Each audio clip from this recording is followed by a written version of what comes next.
Welcome to the TTS Talking Early Years podcast, where each week we'll be joined by educational experts from across the globe who will offer exclusive insights, inspiration, and guidance to really help practitioners unlock the potential for learning in the early years.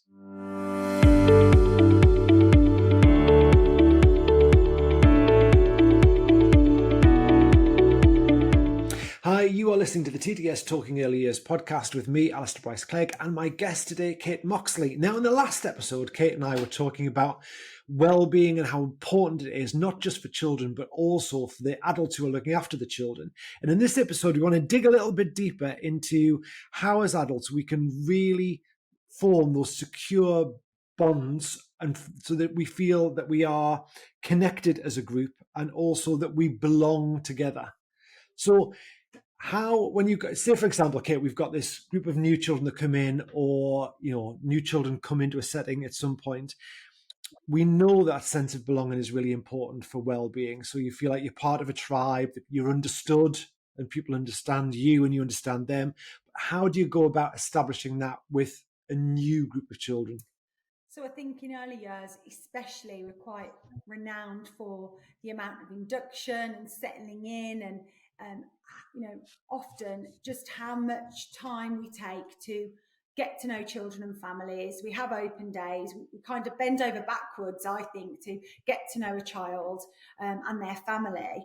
And we'll probably come to later in our conversations how we don't always do that for educators, but if we are getting those bits right, and it's easy to generalise and say, oh yeah, every setting does that. But from what I'm understanding and from what I'm seeing, and I think it's important to mention, we're seeing maybe more and more settings having less qualified or experienced staff, or issues with staffing. So we can assume that connection and belonging, getting to know children and families, and collecting all of this information is happening, but perhaps it's a really important opportunity to just, reflect and, think back. Is this what is happening? We like to think it is, but, have the children in this space had the opportunity to feel comfortable here with their main caregiver? Have we got and collected information about a child and their likes and their dislikes?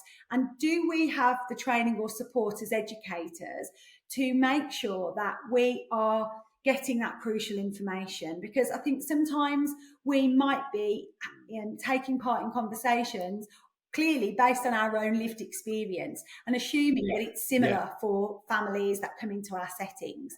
And so, when we're thinking about identity and thinking about race, ethnicity, thinking about culture, thinking about language, religion, but also gender identity, sexuality, disability, every little aspect of this child and their home, their family life, obviously things like dietary requirements and nappy changes, like things that they need, but also all their likes and dislikes. It's important that we know this stuff so that we are including these things in those early settling in days, so that when a child comes in, they can see something that, makes them think of home, or makes them think of their own home experience, or something that feels usual, and typical for them. So, really valuing individuality, thinking about how these environments are, healthy and safe and inclusive,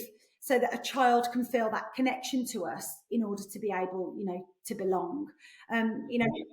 Sorry, carry on.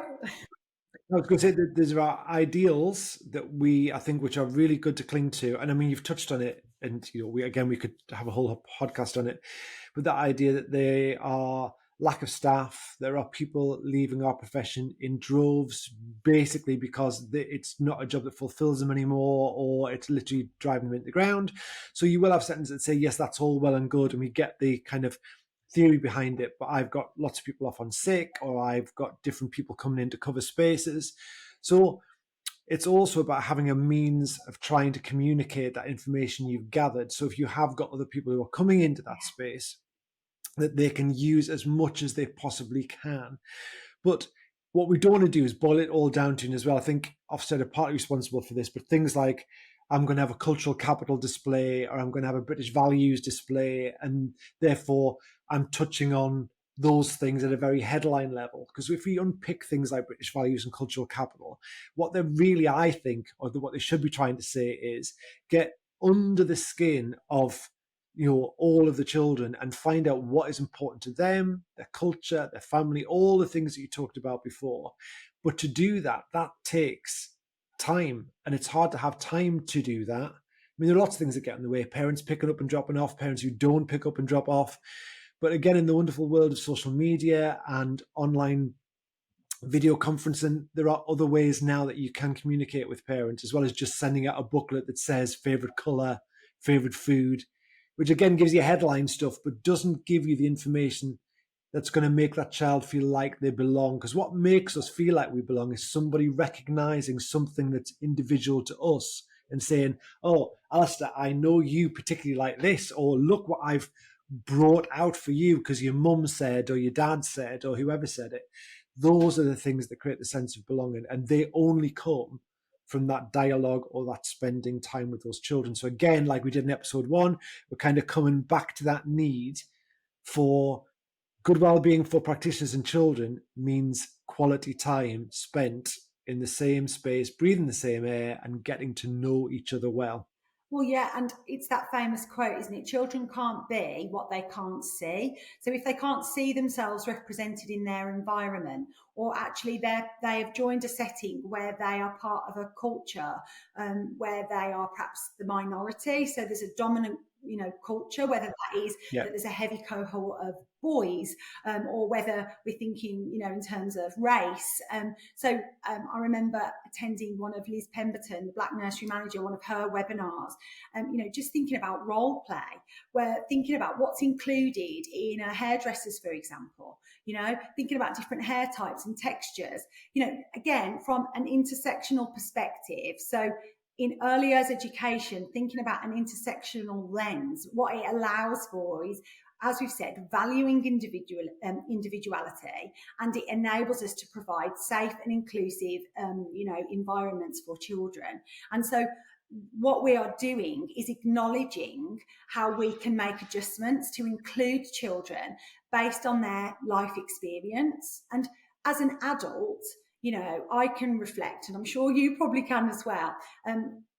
If I have a feeling, a sense of whether I am included or valued in an environment when I show up there. And, the opposite of belonging is trying to fit in. And when we try to fit in, we are being told, or we are trying to change a part of our identity, or it isn't included there. And so how can I really belong somewhere if it doesn't speak to my experience and there isn't somebody there, trying to include me and encourage me? And so, as we said, based on this conversation, how does this make me feel in terms of, my emotional well-being, my sense of self-esteem? Does it makes me think about, which are so often overlooked, the characteristics of effective learning in terms of, am I willing to have a go? Am I feeling, encouraged to try something out? Is there somebody there that encourages me to try again? What is my kind of sense of self-esteem, like self-worth? Am I able to even explore this environment in a safe and healthy way? Or am I just, not settled properly, not feeling attached or secure, with the people that are around me? So and then you get children who are bystanders and onlookers, and as an adult practitioner, obviously you learn. The wonderful thing about the job that we do is it is a journey, and you're learning new stuff every day, and you will practice, and your dominant voice in your head and the dominant lens that you look at will all be built up from your experience. So for me, it would be like a white British now old male. So I see the world through that lens. But what we have got now, which is amazing, is the ability to access training, information about expanding our views on the world that exists around gender, race, sexuality. And I think one of the requirements, again, which takes time but should be a priority for all early years practitioners, is doing that research. It's not going to drop on our lap. Nobody's going to come along and whisper these things in our ears. if we want to be the best that we can be, it's about constantly chasing that research about brain development, about neurodiversity, about gender, ethnicity. And the great thing is there are loads of really quality people out there who are able to give us that message, which makes you think differently, which makes you come back and look at, say, your hairdressers and go, actually, you're dead right. All the magazines that are in the waiting room are all representing white people. We've got nothing in here in terms of representing the hair textures that we've got.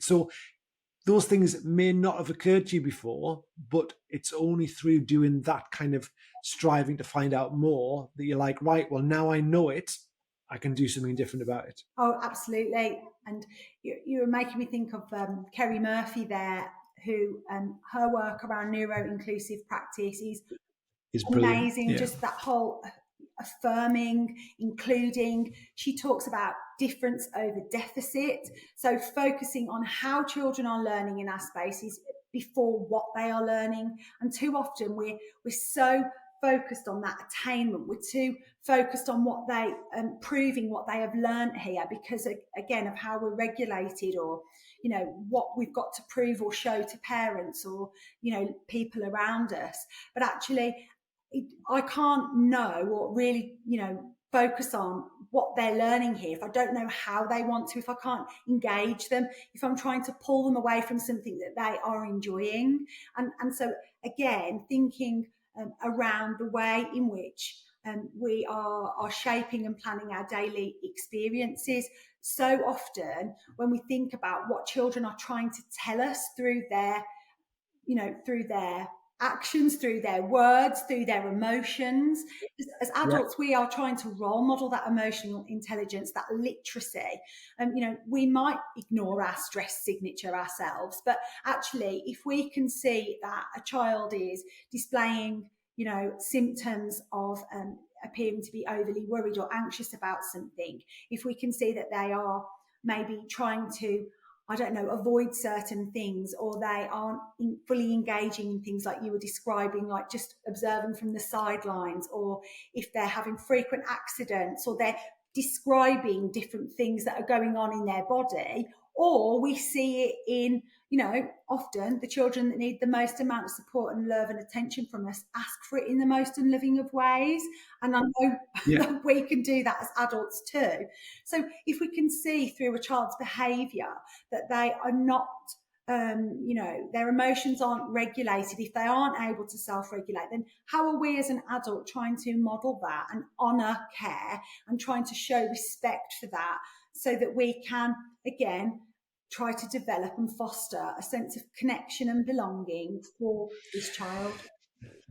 Absolutely. And you're right, you will see it in snatching, kicking, thumping, biting, all of those things. And again, what we're not saying is that you should just then turn the other cheek and say, but there are ways in which you can effectively coach a child through that emotional dysregulation, which in my day, to be fair, when I was trained 30 odd years ago, you'd have said, right, you've stolen whoever's truck, give it back. And then you would say, well, if you don't give it back, then you're not going to. Well, if you don't give it back now.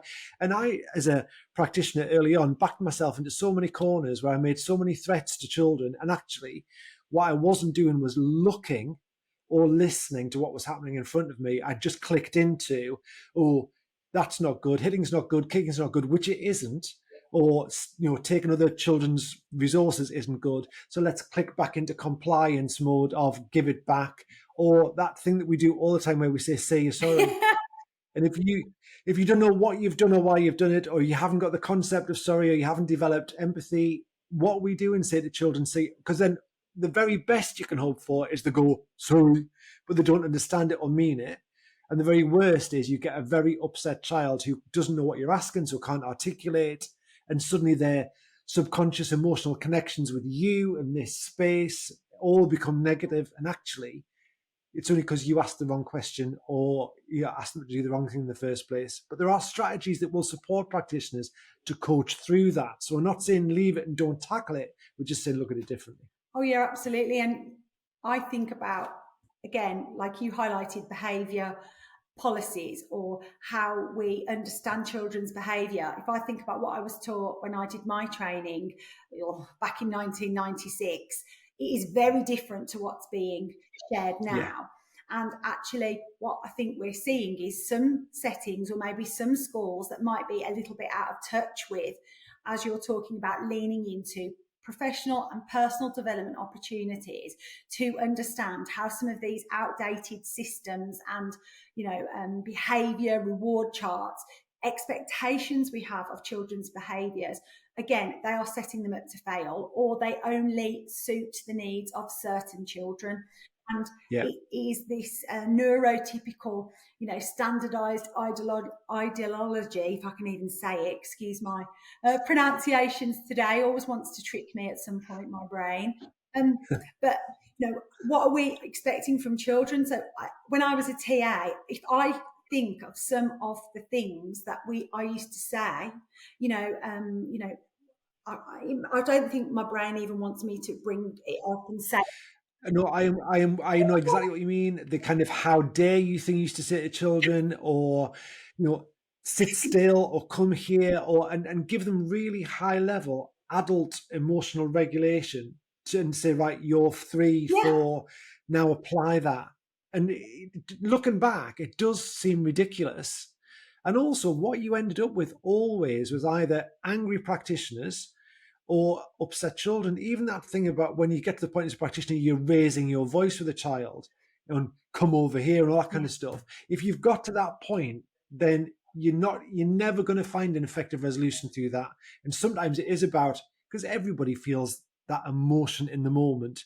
But as adults, we're way more capable, hopefully, of recognizing that and thinking, right, I've reached a point here where I need to dial this down. Because if I've got a child that's having some emotional dysregulation, I don't need to meet them with my emotional dysregulation. I need to really, be the slow breath, be the calm and thing. As difficult as that is sometimes, because you are sometimes cross, or you're humiliated, or you're just frustrated. But if you know that from children, it rarely, if ever, comes from a place of deliberately trying to anger you or be vindictive. It comes from a place, like you said, it's a leaking out of an emotional response that I haven't got the vocabulary to articulate. If you see it in that way, then I think it reframes it better. Oh, yeah, it absolutely does. But that means as educators, we have to be in touch with our own feelings, thoughts, emotions. We need to connect those to the physical sensations that are going on in our own bodies. And we need to be able to understand our own well-being in ways actually many of us, weren't taught to. So again, I'm an 80s baby. I was raised to be seen and not heard, and speak unless I was bloody well spoken to, And so again, it's this authoritarian approach that as adults know better and that we know the answer to everything. But actually what we're talking about is modelling, I might get it wrong, I don't know. And how can I, as an adult, if I can feel the stress in the space, if I can see that children are dysregulated, if I, going back to what we were saying in our first chat around what does it feel like here? What does it sound like? How am I picking up on that energy? If it is way off, then it's okay to be talking about that and modeling that to children, because that's how they're going to learn from us. And we do that in all sorts of different ways.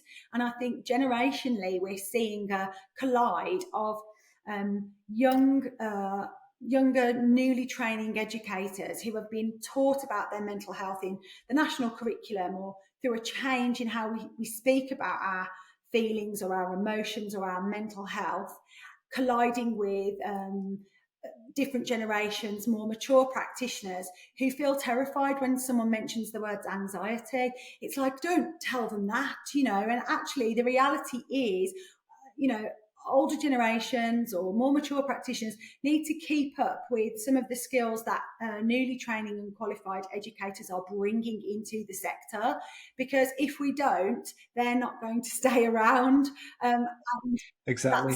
that's the tricky thing, isn't it? It's that mutual respect for one another. And just my final thought is going back to what you were talking about, cultural capital and British values, which just come from such a deficit approach. This thought that children have to be filled up with something. And again, as adults, we know best. And so often that is how cultural capital has been described, and that it's usually this assumption or this prejudice that children from a lower socio-economic background than other children are going to have less than those children in maybe more affluent communities.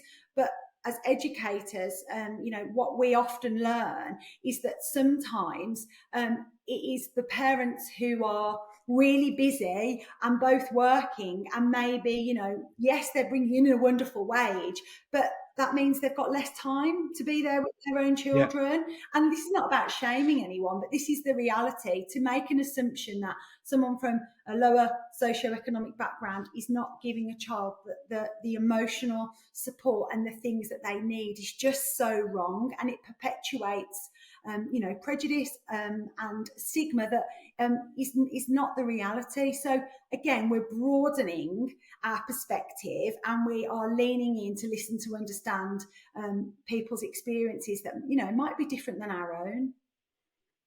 Absolutely. And again, I think that is an excellent place to end this episode, and we will dig into that a little bit more as we move through this podcast. But for now, Kate, thank you very much. And for everybody else, join us next time when we're going to be digging a bit more into how you can really honour and foster a strong sense of well-being in your team that then allows them to do all of the things that we've been talking about.